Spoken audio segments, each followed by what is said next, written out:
Let's go over here and then. Well, when I brought my situation before, and it's kind of like relating to her grandson too, he had a second job too. Why does the second income that you make, because most of us can't just do one job anymore, especially if you're single, Yeah. why does that have to affect my unemployment if I get laid off from this job? Because I'm going to be penalized at both my jobs then. Why is that fair? I mean, I work between a minimum of 11 hours to 15 hours a day, and I've been doing that now for, this will be my 7th year starting when school starts again. Why should I be penalized for that second job if that's what I need to do to make ends meet, just so I can get unemployment if I do lose my job? The unemployment law was passed 60 years ago. Can we change that?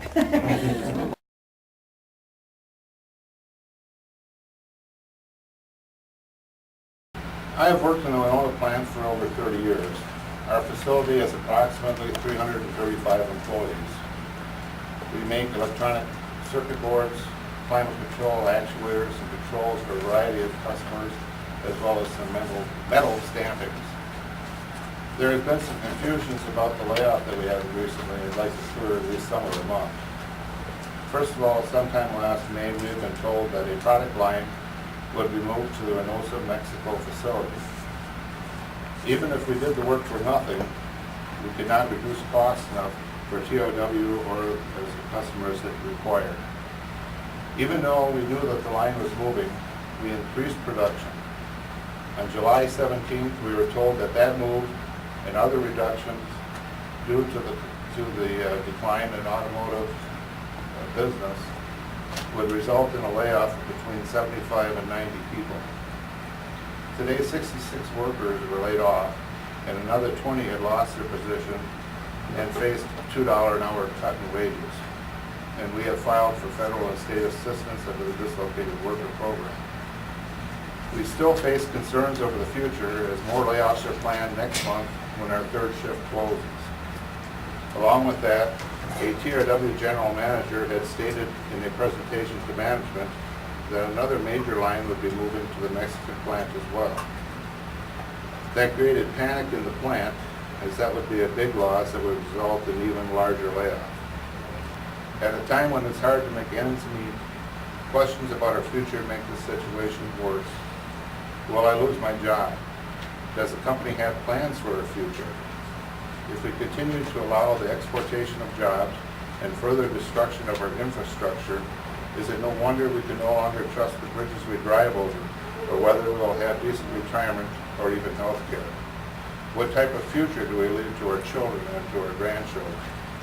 I hope that communities all over this country wake up and start voting for those who care about the working class and put an end to trade policies that protect increased profits and bonuses that have civic and moral responsibility. Thank you. In 1993, supporters of the North American Free Trade Agreement, NAFTA, made many promises to the American people. We were promised that NAFTA would create tens of thousands of U.S. jobs and that living standards would be raised in both Canada, Mexico, and the United States, and that everyone and all working people would benefit through these trade deals. Unfortunately, I'm standing in front of you all today, nearly 16 years later, and we're hearing yet another 66 workers are being laid off because their job is being moved to Mexico. The offshoring of the assembly line at the TRW plant is just one of the most recent examples of tens of thousands of jobs that have moved to Mexico since we signed NAFTA. These families here in Winona are joining over 58,000 Minnesota families that have seen their jobs being outsourced, offshored, or disappeared because of bad trade agreements such as NAFTA, CAFTA, and the WTO. Across the U.S., there have been a staggering 3.1 million manufacturing jobs that have been outsourced, offshored, or shut down completely as corporations shift their plants from union wages and benefits in states like Minnesota to cheap wages and sweatshop conditions in countries like Mexico, China, I have a and question for, what about, I'll give you the instance. My grandson was working there, but he was also working part-time at McDonald's. And when this thing come up, they offered him a chance to be trained as assistant manager. But now he has gone from making his 40 hours a week with $12 an hour to 40 hours plus his extra. Like I said, he was working part-time there at McDonald's. He now has a 40-hour, $9 an hour job. I commend him for his industry and trying to get some other, but he's taken a $3 an hour pay cut. Is there any help for him? This is my fourth time being in this situation in less than 9 years. You need to be up here. You're our expert. Twice for me and twice for my husband. And we've already refinanced our house. We have no car payments. We've gotten rid of all the little extras and stuff. I mean, how far down can you go? It's I make just one statement. Yes. This young lady here had hit the nail on the head about these free trade agreements getting out of hand. I think we've all seen it coming for years. I applaud you tremendously for what you've done for our people so far, but this has to be carried on. Somebody has to stop it. We have to stop this. It has to be reevaluated. We have to bring it back to America, or at least keep what we have left. Doesn't Washington see how bad these deals have been for the American people? I'm probably your worst person to talk to because I do fax, I do send emails to my congressmen, to my senators, and I tell them what's going on, where we're at, where I'm at.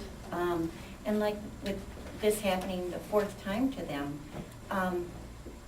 she's gone to school, she's been trained, you find a part-time job that'll pay you $8 an hour, no benefits, what good, I mean, it's better than nothing, but at the same point, how much is enough for them to stop, or what do we have to do to make Washington hear us? How do you become a voice that gets heard when you're already doing the things that they say, oh yeah, email me, fax me, tell me your concerns? Well, from a political point of view, it has to do with the numbers that she was talking about earlier. 58,000 Minnesota families, is that what you said? That is shocking. If every single one of those 58,000 families was on the street in their hometown, people would start... What CEOs of billion-dollar corporations like TRW Automotive, to employers of local businesses need to realize is that they are not achieving true success if they obtain their success at their employees' expense. They need to understand that there needs to be a balance between profitability and the responsibility to those employees working to ensure those profits become reality. Hardworking employees with strong work ethics should be able to make a decent living. I am here to tell you today that we, the employees of TRW, are somebodies. We are real people just like you, with hopes and dreams and responsibilities of our own.